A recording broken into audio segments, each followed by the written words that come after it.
The year was 1891, and the little coal town of Cressmont, Pennsylvania, sat under a blanket of ash-colored snow. Coal dust clung to every surface, settling into the creases of weathered faces and the corners of cracked windows. The mines worked through the cold, their men coughing black into the wind, their women hauling water in pails that froze on the walk home. Entertainment was rare here, and when it came, it was seized greedily, as though a burst of color in all this gray could be stored away and remembered for the rest of the year. That's why, when the Beaumont and Bell traveling exhibition rolled into town just 2 days before Christmas, it was greeted with genuine wonder. The first wagon appeared at dawn, rattling over the icy main street, its painted sides bearing garish depictions of the wonders never before seen. A bearded lady in a silk gown smiled coyly beneath a cloud of curling hair. A man with the scales of a serpent sprawled across a throne. A boy bent backward until his head brushed his heels. There was even a painted tentacle curling from behind the curtain of a stage, promising something so strange it could not be shown in public. By noon, the rest of the caravan had arrived, creaking along behind weary draft horses. Men in rough coats and battered hats began erecting the red and gold striped tent in the open lot beside the river. The wind tore at the fabric, but the men worked with practiced efficiency, hammering stakes deep into the frozen ground, tightening ropes until the canvas stood taut against the gray sky. Town children gathered in clusters, their faces pink with cold and excitement, pointing at the painted wagons and whispering about what wonders might be inside. The show opened that very night. Inside the tent, the air was warmer, thick with the mingled smells of oil lamps, wet wool, and the faint, sweet scent of sawdust. The ringmaster, Harold Beaumont himself, was everything the posters promised. Tall, with a sweeping mustache, and a voice that could slice through the murmur of the crowd. He welcomed the townsfolk to an evening of marvels and astonishment, and one by one, the freaks emerged under the glare of the gaslights. The bearded lady twirled her skirts, smiling demurely at the men who whistled. The snake-skinned man bowed low, his scales glistening with some strange oil. The contortionist bent herself into shapes that made the audience gasp. For 2 nights, the people of Cressmont poured into the tent, coins clinking in the box at the entrance. The laughter, applause, and occasional shriek of delight spilled out into the streets and echoed against the frozen river. Beaumont's voice boomed like a preacher's, promising more and more wonders as each act passed. But on the 3rd night, something shifted. Lydia Carter, 14 years old and slight enough to slip unnoticed through the narrow gaps between the wagons, lingered behind after the show. She had saved her pennies for 1 ticket and had been utterly enchanted by the snake boy, a pale, wiry child whose body twisted in ways that seemed impossible. She had watched him closely during the performance, noticing how his smile faltered between applause, how his eyes seemed fixed on the ground as if avoiding someone's gaze. That night, as the audience filed out and the last of the applause faded into the wind, Lydia crept closer to the stage wagon, hoping for just one more glimpse. Through a gap in the heavy canvas curtain at the back, she saw him still in his costume, hugging himself against the coal. Then, from the shadows, a tall man emerged. His face was in darkness, but the way he moved was quick, purposeful. He grabbed the boy by the arm, and with a shove, forced him toward a square of wood on the floor. Lydia's breath caught. The man pulled open the trapdoor, and a smell wafted out, a sour, damp odor that made her stomach churn. Without a word, he pushed the boy down the opening and slammed the door shut. Lydia backed away so quickly she nearly fell into the snow. She didn't know what she had seen, only that it wasn't right. She ran home, the cold biting her lungs, and burst into the kitchen, where her father sat nursing a cup of black coffee after his shift at the mine. She told him in a rush about the trapdoor, the shove, the smell. Her father, a man hardened by years underground, frowned but said little. He had no love for traveling shows. They were, in his opinion, full of liars and cheats, but neither did he care for the idea of meddling in other people's affairs. Still, the next morning on his way to the mine, he passed by the circus lot. The big tent was quiet, its entrance flap tied shut. A few of the painted wagons stood in a line like gaudy sentinels. That's when he saw it, a tarp-covered mound of wood and iron half hidden behind the stage wagon. The wind tugged at the edge of the tarp, revealing the corner of a metal latch. He stepped closer and noticed the latch was brand new, the brass still bright. Around it, the ground was churned with fresh boot print. By the time the day was done, the story had made its way from the miners to the women at the pump, from the women to the shopkeepers, from the shopkeepers to the school children. In a town this small, rumors spread like coal dust. Once in the air, impossible to get rid of. Whispers of hidden prisoners, of stolen children, of things kept in darkness began to circulate. That evening, just as the light was fading, Sheriff Amos Grady arrived at the lot with 2 deputies. They carried lanterns, their yellow glow cutting through the mist. Beaumont met them at the tent flap, his smile polite but tight. The sheriff explained they'd had reports of unusual goings-on and would like to look around. Beaumont laughed, a thin, practiced sound, and said the rumors were nonsense. But when the sheriff mentioned the word inspection, that smile faltered just enough for Grady to see it. The tarp was pulled back, revealing the padlocked trapdoor. The latch was indeed new,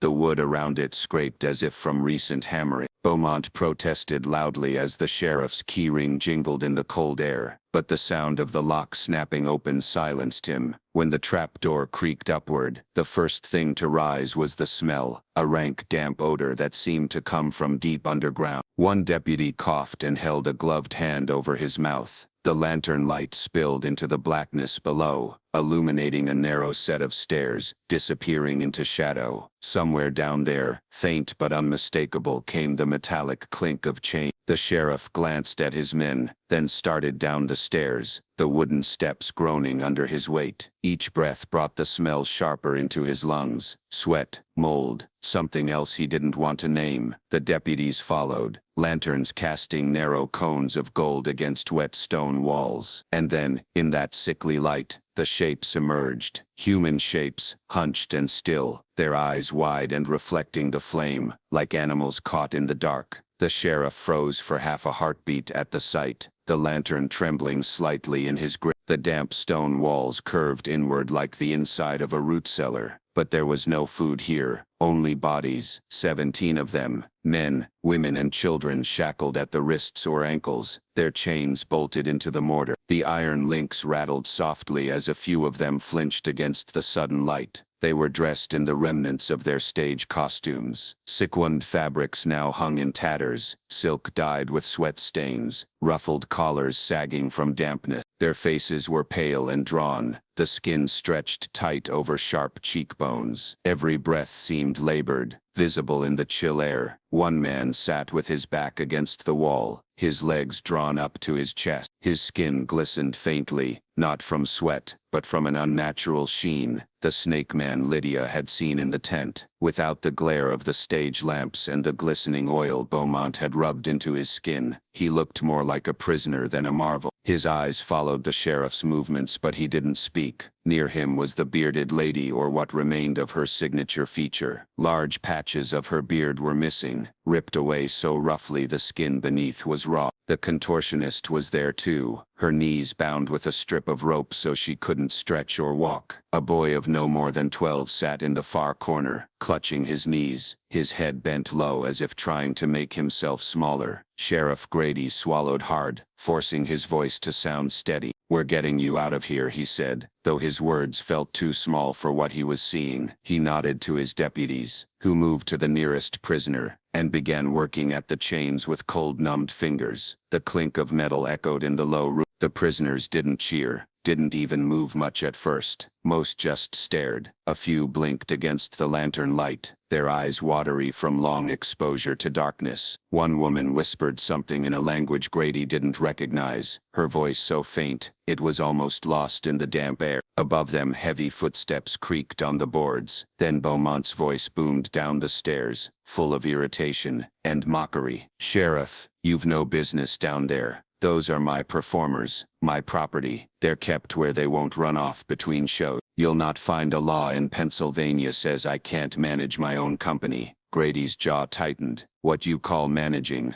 I call imprisonment. The ringmaster's laugh was dry and humorless. They came to me willingly, every one of. I feed them, I clothe them, and I give them a place in the world. You think they'd survive out there on their own? They'd starve in a week. The sheriff said nothing more to him. The smell in the cellar was proof enough of the conditions here. Even if the law didn't have a name for it, there was no mistaking cruelty when you saw it. It took nearly an hour to get them all unshackled. Many couldn't walk on their own, their legs trembling or simply refusing to hold their weight after so long in confinement. The deputies carried the smallest, and supported the rest up the narrow stairs, one by one, until the basement was empty except for the rusted chains still bolted to the stone. When Lydia Carter appeared at the edge of the crowd that had gathered outside, she caught sight of the snake boy again. This time, there was no stage smile, just a hollow stare, and a shiver that ran through him as the cold night air touched his skin. She stepped closer as if to say something, but her father's hand tightened on her shoulder. Beaumont stood under the watchful eyes of two deputies, his fine coat buttoned neatly, a smirk playing at the edges of his mouth. He seemed less like a man about to face justice, and more like someone mildly inconvenient. When the sheriff told him he was under arrest for unlawful imprisonment and cruelty, Beaumont only shrugged,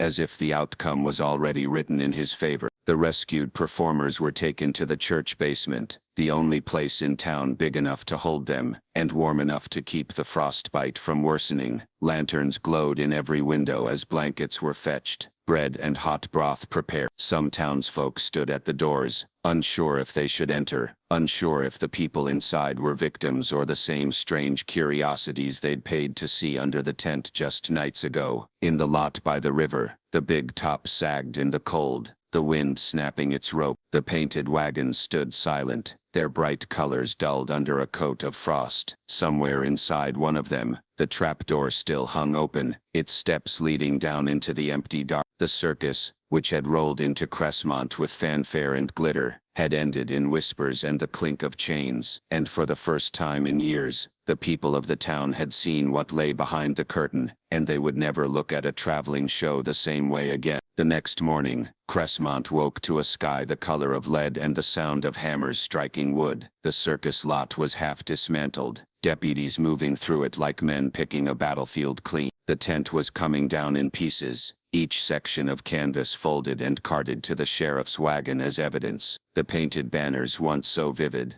now sagged damp and limp, their promises of marvels and wonders looking like taunts in the cold light of day. In the church basement, the air was warmer but thick with the scent of damp wool, old wood and bodies that had been too long without proper care. The 17 rescued performers sat huddled in small groups or lay wrapped in donated quilts. The doctor from the next town over had come at the sheriff's request, a thin man with spectacles perched low on his nose and a leather bag that clicked when it opened. He moved from one patient to the next, murmuring to himself as he examined bruises, frostbite and infection. The snake-skinned man flinched when the doctor touched the raw patches on his arms, the skin peeling in small curling strips. The bearded lady kept her eyes on the floor as the doctor dabbed ointment onto her inflamed chin, speaking to her only in a low, steady tone. The contortionist refused to unbind her legs until the doctor promised no one would make her perform again. At the far end of the room,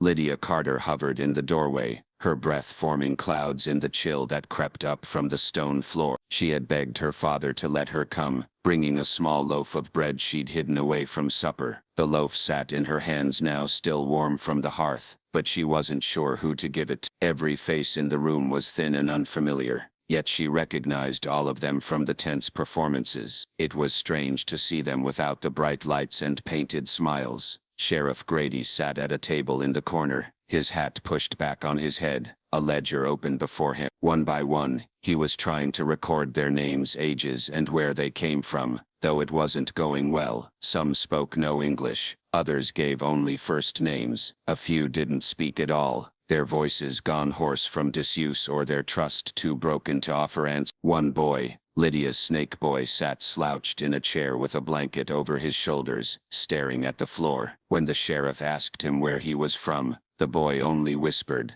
"Don't know." Pressed further, he said, "It was warm there, then it got cold." That was all he would say. In the afternoon, Beaumont was brought in under heavy guard to be questioned. The moment he stepped into the basement, the air in the room shifted. Conversation stopped. The bearded lady turned her face to the wall. The snake-skinned man's hands clenched into fists under his blanket. Beaumont looked around slowly. His expression caught somewhere between disdain and smugness, as though these 17 people chained in a cellar were nothing more than tools he'd misplaced. "You'll not get a single coin out of me for this mess," he told Grady flatly. "They were under contract, every last one of them. I've the papers to prove it." "Contracts don't hold when they're signed under threat or kept with chains," the sheriff replied, his voice low but sharp. Beaumont only smiled thinly. "You're making a mistake, Sheriff. You can't keep them. Without me they've no means to earn their keep. You think your good townsfolk will feed 17 mouths through the winter out of charity?" Several townspeople standing near the doorway heard that and shifted uncomfortably. The truth was, Cressmont was not a rich town. The mines barely paid enough to keep the workers' families fed. Already, murmurs had started in the saloon that maybe the sheriff was taking on more than the town could handle. That night Grady stayed late at his desk, writing letters by lamplight. He sent word to nearby towns, to church networks, even to a journalist in Philadelphia who had written once about the plight of traveling show performers. He wasn't sure who would answer, but he knew that if these 17 souls fell back into Beaumont's hands or anyone like him, they'd vanish into the circuits of sideshows and carnivals again, disappearing one town at a time.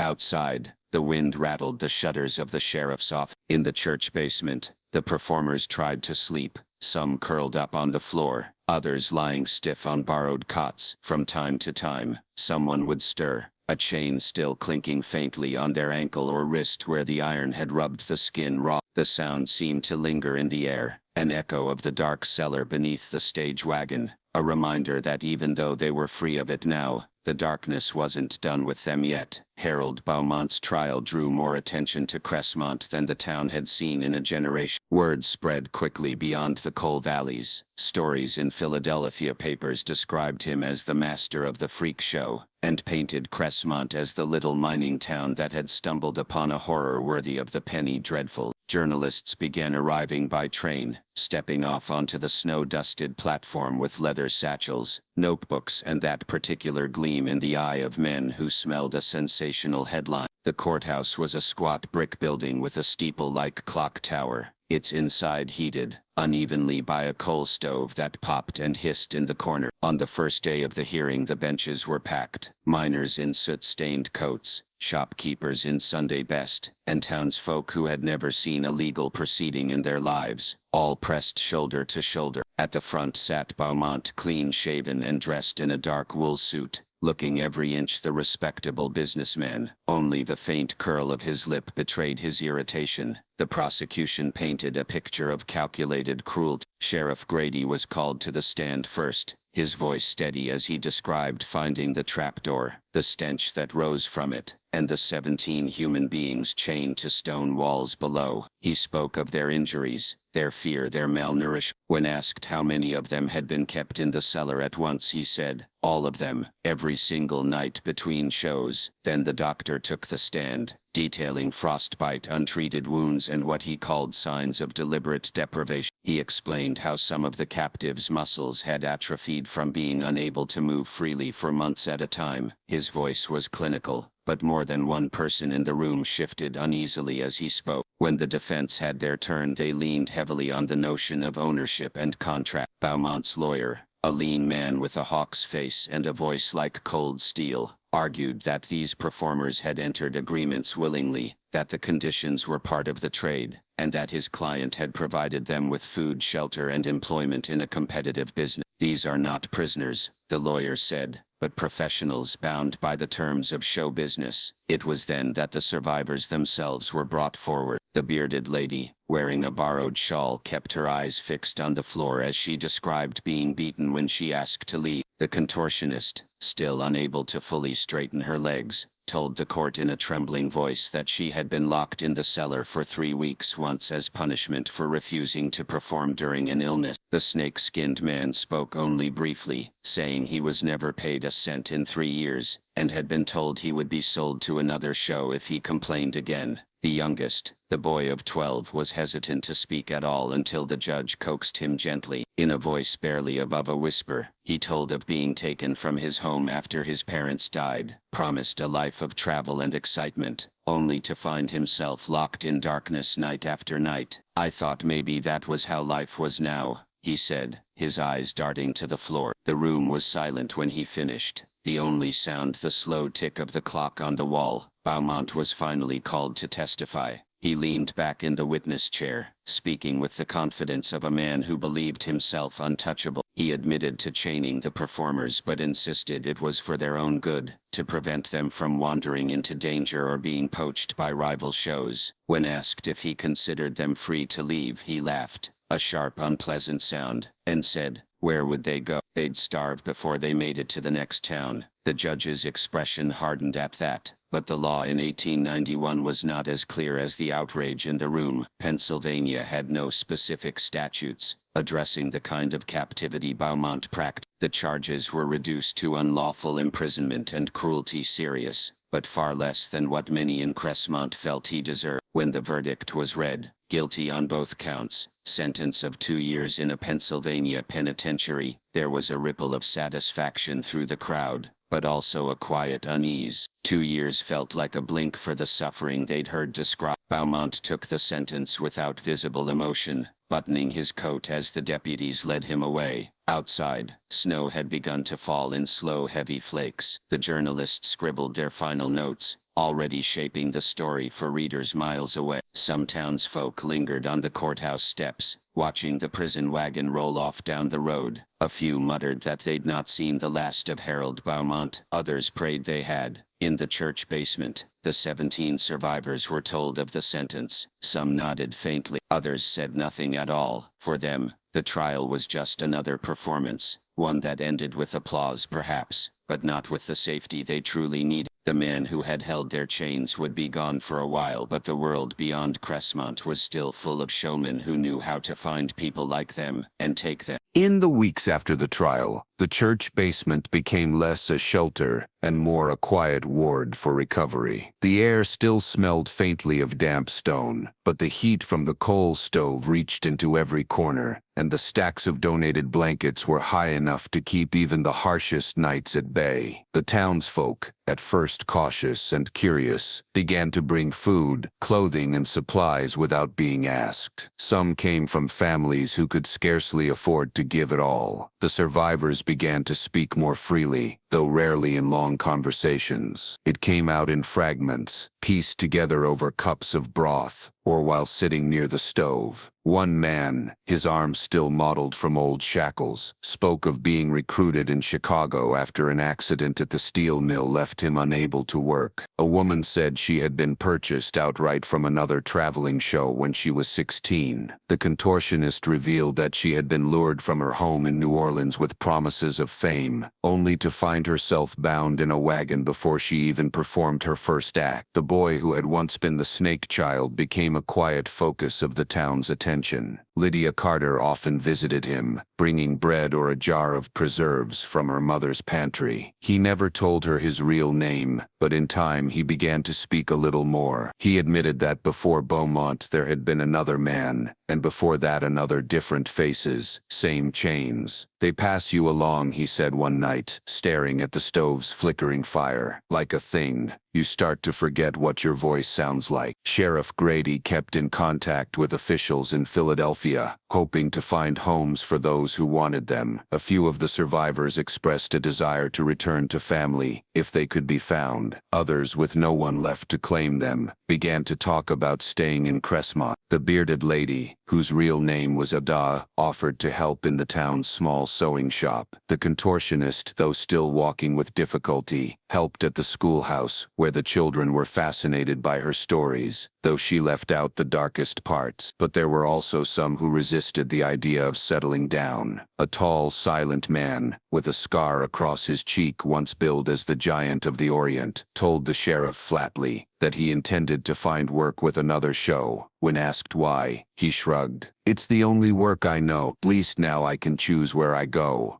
Not all their nights were peaceful. Some woke screaming from dreams of the cellar, convinced they still felt the chains biting into their skin. Others refused to sleep in the cots, preferring to rest on the floor with a blanket over their heads. Even the sound of boots on the church's wooden stairs could send some of them into a tense silence, until they saw who it was. By mid-January, the snow lay thick over Cressmont, muting the clamor of the mines and wrapping the town in a stillness that made the events of December feel almost unreal. But in the church basement, the scars, visible and otherwise, remained sharp. The townsfolk spoke of the survivors with a mix of sympathy and uncertainty, never quite sure how to treat them. Were they guests, neighbors, or simply passing through on their way to the next chapter? One evening, Lydia overheard two men talking outside the general store. "They'll leave sooner or later," one said. "People like that, they can't settle in one place." But as she walked home, snow crunching under her boots, she thought of the boy sitting by the stove, his blanket pulled tight, staring into the fire. She wasn't so sure. Sometimes she thought the hardest part wasn't leaving, it was learning how to stay. In the weeks after the trial, the church basement became less a shelter and more a quiet ward for recovery. The air still smelled faintly of damp stone, but the heat from the coal stove reached into every corner, and the stacks of donated blankets were high enough to keep even the harshest nights at bay. The townsfolk, at first cautious and curious, began to bring food, clothing, and supplies without being asked. Some came from families who could scarcely afford to give it all. The survivors began to speak more freely, though rarely in long conversation. It came out in fragments, pieced together over cups of broth, or while sitting near the stove. One man, his arms still mottled from old shackles, spoke of being recruited in Chicago after an accident at the steel mill left him unable to work. A woman said she had been purchased outright from another traveling show when she was 16. The contortionist revealed that she had been lured from her home in New Orleans with promises of fame, only to find herself bound in a wagon before she even performed her first act. The boy who had once been the snake child became a quiet focus of the town's attention. Lydia Carter often visited him, bringing bread or a jar of preserves from her mother's pantry. He never told her his real name, but in time he began to speak a little more. He admitted that before Beaumont there had been another man, and before that another, different faces, same chains. "They pass you along," he said one night, staring at the stove's flickering fire. "Like a thing, you start to forget what your voice sounds like." Sheriff Grady kept in contact with officials in Philadelphia, hoping to find homes for those who wanted them. A few of the survivors expressed a desire to return to family, if they could be found. Others, with no one left to claim them, began to talk about staying in Cressmont. The bearded lady, whose real name was Ada, offered to help in the town's small sewing shop. The contortionist, though still walking with difficulty, helped at the schoolhouse, where the children were fascinated by her stories, though she left out the darkest part. But there were also some who resisted the idea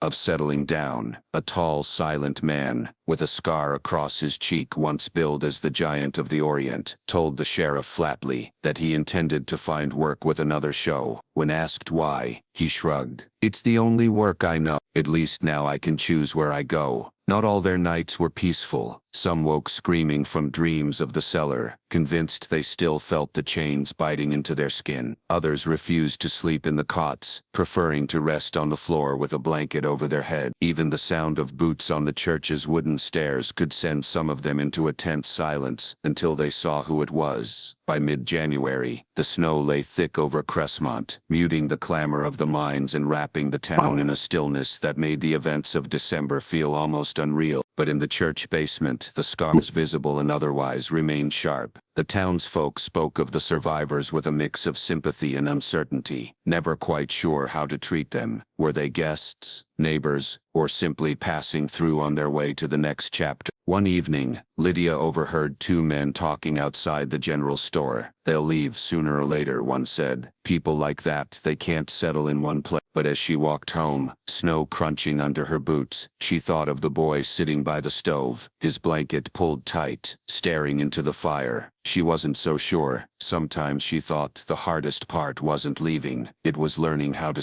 In the weeks after the trial, the church basement became less a shelter and more a quiet ward for recovery. The air still smelled faintly of damp stone, but the heat from the coal stove reached into every corner, and the stacks of donated blankets were high enough to keep even the harshest nights at bay. The townsfolk, at first cautious and curious, began to bring food, clothing, and supplies without being asked. Some came from families who could scarcely afford to give it all. The survivors began to speak more freely, though rarely in long conversation. It came out in fragments, pieced together over cups of broth, or while sitting near the stove. One man, his arms still mottled from old shackles, spoke of being recruited in Chicago after an accident at the steel mill left him unable to work. A woman said she had been purchased outright from another traveling show when she was 16. The contortionist revealed that she had been lured from her home in New Orleans with promises of fame, only to find herself bound in a wagon before she even performed her first act. The boy who had once been the snake child became a quiet focus of the town's attention. Lydia Carter often visited him, bringing bread or a jar of preserves from her mother's pantry. He never told her his real name, but in time he began to speak a little more. He admitted that before Beaumont there had been another man, and before that another, different faces, same chains. "They pass you along," he said one night, staring at the stove's flickering fire, "like a thing. You start to forget what your voice sounds like." Sheriff Grady kept in contact with officials in Philadelphia, hoping to find homes for those who wanted them. A few of the survivors expressed a desire to return to family, if they could be found. Others, with no one left to claim them, began to talk about staying in Cressmont. The bearded lady, whose real name was Ada, offered to help in the town's small sewing shop. The contortionist, though still walking with difficulty, helped at the schoolhouse, where the children were fascinated by her stories, though she left out the darkest part. But there were also some who resisted the idea of settling down. A tall, silent man, with a scar across his cheek once billed as the Giant of the Orient, told the sheriff flatly that he intended to find work with another show. When asked why, he shrugged. "It's the only work I know. At least now I can choose where I go." Not all their nights were peaceful. Some woke screaming from dreams of the cellar, convinced they still felt the chains biting into their skin. Others refused to sleep in the cots, preferring to rest on the floor with a blanket over their head. Even the sound of boots on the church's wooden stairs could send some of them into a tense silence, until they saw who it was. By mid-January, the snow lay thick over Cressmont, muting the clamor of the mines and wrapping the town in a stillness that made the events of December feel almost unreal. But in the church basement, the scars, visible and otherwise, remained sharp. The townsfolk spoke of the survivors with a mix of sympathy and uncertainty, never quite sure how to treat them. Were they guests, neighbors, or simply passing through on their way to the next chapter? One evening, Lydia overheard two men talking outside the general store. "They'll leave sooner or later," one said. "People like that, they can't settle in one place." But as she walked home, snow crunching under her boots, she thought of the boy sitting by the stove, his blanket pulled tight, staring into the fire. She wasn't so sure. Sometimes she thought the hardest part wasn't leaving, it was learning how to